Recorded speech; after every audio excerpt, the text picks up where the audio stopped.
Ciao ragazzi, io sono Riccardo, bentornati nel mio canale YouTube. Oggi vi parlerò della lampada della Lidl faro LED ricaricabile 20 watt modello PAS 3000 A1, comprata ieri a Lidl giorno 9 maggio 2022 a costo di 19,99 €. Volevo comprare anche la fresatrice per taselli piatti, quindi biscottatrice, ma non era disponibile. Purtroppo non è arrivata nel mio punto vendita. Un particolare, mi vedrete il braccio bendato, non mi sono fatto nulla, sto rimuovendo quella specie di tatuaggio, quella macchia che avevo, quindi ho fatto la prima seduta con il laser. Allora, questa volta sotto il laser ci sono finito io dopo tutte le prove che abbiamo fatto e tutte le incisioni che mi avete visto fare. Allora, adesso guardiamo questa lampada, vediamo come funziona e quali sono le sue caratteristiche. Iniziamo.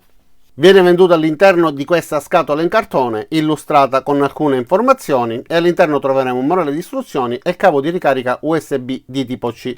Guardiamo subito alcune caratteristiche scritte lateralmente. 2 unità luminose con articolazione a 250 gradi per orientarlo a piacere. Potenti LED COB, quindi chip on board, un tipo di LED differente, andate a dare un'occhiata su Google, con 2 livelli di luminosità 50 oppure 100%. Funzionamento individuale o combinato delle due lampade, posizionabile in molti modi grazie ai 2 ganci richiudibili e alla base magnetica integrata. Indicatore del livello di carica della batteria a 4 livelli, presa USB per la ricarica, incluso cavo per la ricarica, ma sotto carica questa lampada non funziona, è un peccato. Potenza complessiva 20 watt, flusso luminoso entrambi LED a 100%, 1400 lumen, quindi abbastanza luminosa, vedrete che riesce ad illuminare davvero molto bene ed è una luce bianco freddo. Batteria integrata non removibile, gli ioni di litio da 3000 mAh, 3,7 volt e poi in dotazione, come abbiamo detto già più di una volta, il cavo di ricarica. Solo per ambienti interni, la lampada è conforme al grado di protezione IP20, il faro non è adatto all'illuminazione degli ambienti domestici. Questa nota non la capisco perché non sia adatta ad illuminare gli ambienti domestici, però è indicato per ambienti interni, quindi forse solo in officina, comunque da capire perché. Batteria e LED non sostituibili, vedere codici materiali per smaltire correttamente. Va bene, quindi guardiamo direttamente la lampada. Allora, come vedete ha un corpo interamente in plastica, la base è larga, ci permette di posizionarla con sicurezza e anche da aperta rimane bilanciata, quindi ci permette di posizionarla e utilizzarla anche rivolta da uno o dall'altro lato senza ribaltarsi. Abbiamo parlato di 2 ganci, uno è posizionato da questa parte, quindi è possibile aprirlo in questo modo e appenderlo ad un cavo, insomma dove sia possibile appenderlo in questo modo, oppure utilizzare questa maniglia per appenderlo oppure trasportarla. Abbiamo un altro gancio però da questa parte che ci permette di appenderlo, ma io non lo condivido tantissimo, perché se questo gancio fosse stato posizionato da questa parte avremmo potuto posizionarlo in questo modo e appenderla puntando verso il basso. Invece, dato che il gancio è posizionato da questa parte, punteremo comunque sempre in avanti. Ora vi farò un'inquadratura migliore. L'apertura è fluida, quindi non ha degli scatti, forse appena accennati, ma è possibile posizionarlo a piacere senza essere vingolati da posizioni preimpostate. Alla chiusura invece sentiremo un leggero scatto. Ok, sulla parte frontale troviamo i comandi. Questo è il tasto di accensione, questi sono i LED che ci indicano il livello di carica della batteria e questo è l'ingresso per la ricarica, che però secondo me è posizionato male, perché io l'avrei posizionato un pochettino più a destra perché facilita l'ingresso del cavetto. Comunque, questo è un piccolo magnete che ci permette di fissare su di esso semplicemente qualcosa di piccolo. Ho provato con una bussola metallica, non riesce a reggerla e invece per quanto riguarda un piccolo bit rimane attaccato. Per esempio questa bussola non rimane attaccata, scivola, quindi il peso è superiore a quello che riesce a reggere questa calamita, però per quanto riguarda un piccolo bit riesce a reggerlo senza problemi, quindi studiato veramente per qualcosa di molto piccolo. Invece i magneti sulla base sono davvero forti.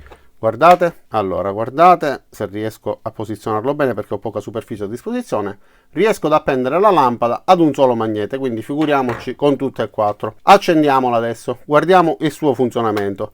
Quindi prima pressione accenderemo un solo pannello e poi man mano che farò altre pressioni vedrete delle combinazioni fra il cambiamento di potenza dell'accensione e l'accensione dell'altro pannello. 1, 2, riduciamo. Andiamo all'altro pannello, riduciamo, adesso li accendiamo contemporaneamente e riduciamo entrambi. Alla pressione successiva si spegnerà, però se noi l'accendiamo e la lasciamo accesa per qualche secondo, quindi 5 secondi, alla pressione successiva il LED si spegnerà.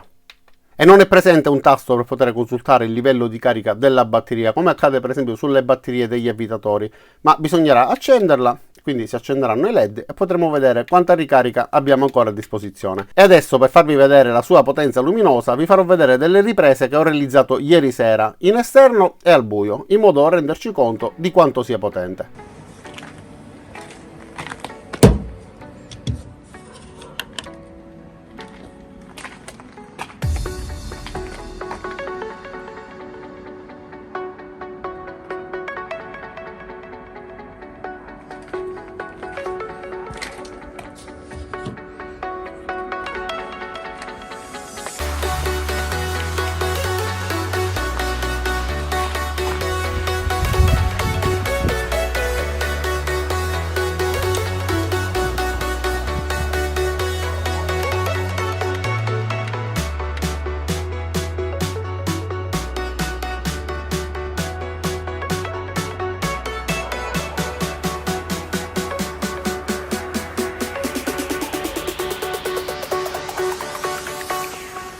Jack it up.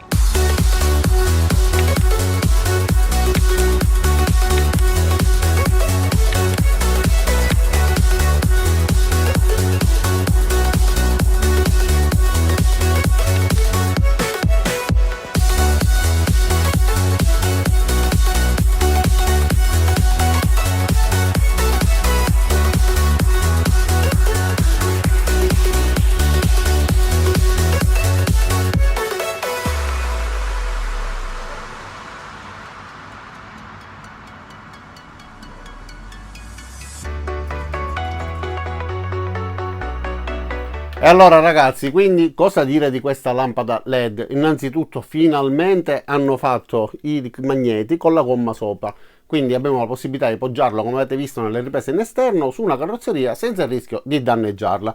Ottima scelta, mi piace, è da tanto tempo che parlo di questi magneti che possono graffiare le carrozzerie, finalmente mi hanno accontentato. La lampada funziona bene, ci dà la possibilità, come avete visto, di illuminare davvero molto bene, solo che nel piccolo manuale di istruzioni che viene dato in notazione, quindi questa carta da parati gigantesca, non parla della durata in base alla scelta della combinazione tra 1 o 2 LED eccetera, quindi non so effettivamente quale sia la sua durata. Ho letto 2 o 3 volte il manuale, l'ho letto velocemente, ma non mi sono accorto di dove sia scritta questa caratteristica, quindi sicuramente non c'è scritta. Cosa dire, però la lampada funziona bene, obiettivamente emette una gran bella luce, io la utilizzerò in interno, non capisco per quale motivo non debba farlo. Se qualcuno me lo sa spiegare, lo scriva nei commenti. Detto questo, non mi resta che ringraziarvi di aver visto questo video fino in fondo, vi invito ad iscrivervi al mio canale, mettere mi piace al video se vi è piaciuto e l'avete ritenuto utile, cliccate sulla campanella qua giù per attivare le notifiche e ci vediamo a tutti i miei prossimi caricamenti. Ciao da Riccardo e a presto!